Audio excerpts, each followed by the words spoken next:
బీసీల నోటికాడి ముద్దలాక్కుంటున్నారా? మేమేంటో చూపిస్తాం. అధికార పార్టీ పైన కూడా అనుమానాలున్నాయి అంటున్నారు బీసీ సంఘం జాతీయ నేత ఆర్ కృష్ణయ్య. 42% రిజర్వేషన్లు ఇచ్చాకే ఎన్నికలు నిర్వహించాలంటున్నారు ఆర్ కృష్ణయ్య.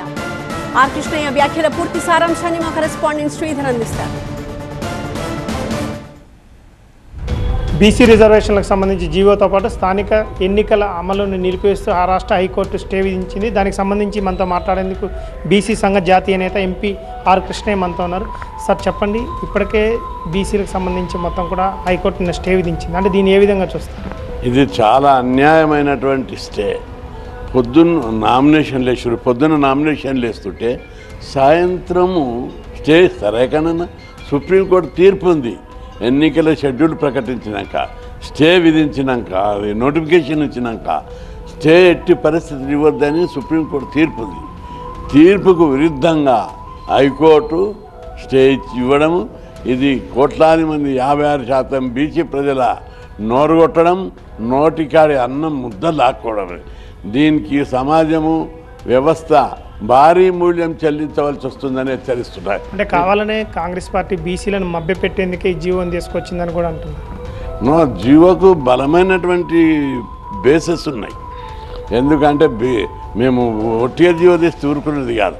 మేము గతంలో కూడా ఇప్పుడు అనేక రీజన్స్ వల్ల ఆగిపోతే రాజ్యాంగంలోని ఆర్టికల్ 243 D6లో బీసీలకు రిజర్వేషన్లు పెంచే విషయం లోపల రాష్ట్ర ప్రభుత్వానికి పూర్తి అధికారాలు రాజ్యాంగమే ఇచ్చింది.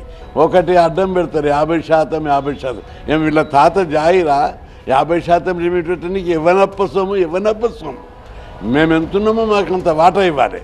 పైగా 50%, 56% ఉంటే 42 ఇచ్చారు. దానికి కూడా కళ్ళు ఓరుస్తలేవు. ఈర్ష్యాసూయ ద్వేషాలతోటి దేశం ఎల్లగక్కారు.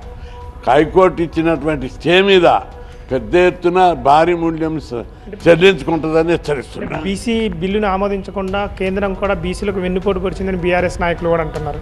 అది తప్పది. బీసీ బిల్లును ఆమోదించడానికి అసెంబ్లీ ఆమోదించింది. రాష్ట్ర ప్రభుత్వానికి అధికారాలు ఉన్నాయి. అది ప్రాసెస్ ఉన్నది. బీజేపీ ప్రభుత్వం దీని మీద చర్య తీసుకోవాలంటే నేషనల్ పాలసీ కావాలి. దాని మీద మేమందరం పోరాడుతున్నాం. నేషనల్ లెవెల్లో పార్లమెంట్లో బీసీ బిల్లు పెట్టాలి, చట్టసభలో రిజర్వేషన్లు పెట్టాలని చెప్పి కొట్లాడుతున్నాం. అందులో భాగంగానే ప్రధానమంత్రి గతంలో 76 ఏళ్లలో ఏ పార్టీ, ఏ ప్రభుత్వం కులగణనకు ఆర్డర్ ఇవ్వలేదు. మోడీ గారు, అమిత్ షా గారు స్వయంగా జోక్యం చేసుకొని వాళ్ళు కులగణనకు ఆర్డర్ ఇచ్చాడు. కులగణన ఆర్డర్ ఇచ్చిందంటే కులగణన తర్వాత ఈ భారతమాత బిడ్డలైనటువంటి బీసీలకు అన్ని రంగాల్లో వాటా ఇవ్వడానికి మెంటల్గా ప్రిపేర్ అయ్యే కులగణన చేశారు. స్థానిక సంస్థలని వాయిదా వేయడం కోసమే కాంగ్రెస్ పార్టీ కావాలని ఇట్లాంటి స్టాండ్ని తీసుకొచ్చిందని కూడా అంటున్నారు. అంటే కోర్టు ఇచ్చింది, అది కూడా ఒక కారణం ఉండొచ్చు.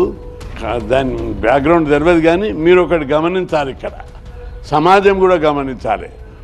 స్టే ఎప్పుడు ఇవ్వాలి? ఫస్ట్ రోజే ఇవ్వలేదు. బలమైనటువంటి హేతుబద్ధమైనటువంటి కారణాలు ఉన్నాయి. ఫస్ట్ డే స్టే అడిగితే నిరాకరించారు. సుప్రీంకోర్టులో తోసిపుచ్చారు. రెండవ రోజు కూడా నిరాకరించారు. అడిగారు వాళ్ళు స్టే ఇవ్వము, ఇది సరైన టైం కాదు, షెడ్యూల్ ప్రకటించండి. కోర్టు స్వయంగా ప్రకటించింది, పేపర్లు వచ్చాయి, అందరూ లైవ్లో చూశారు. నిన్న స్టే ఇవ్వడం అనేది అర్థరహితము, అన్యాయము, అక్రమము.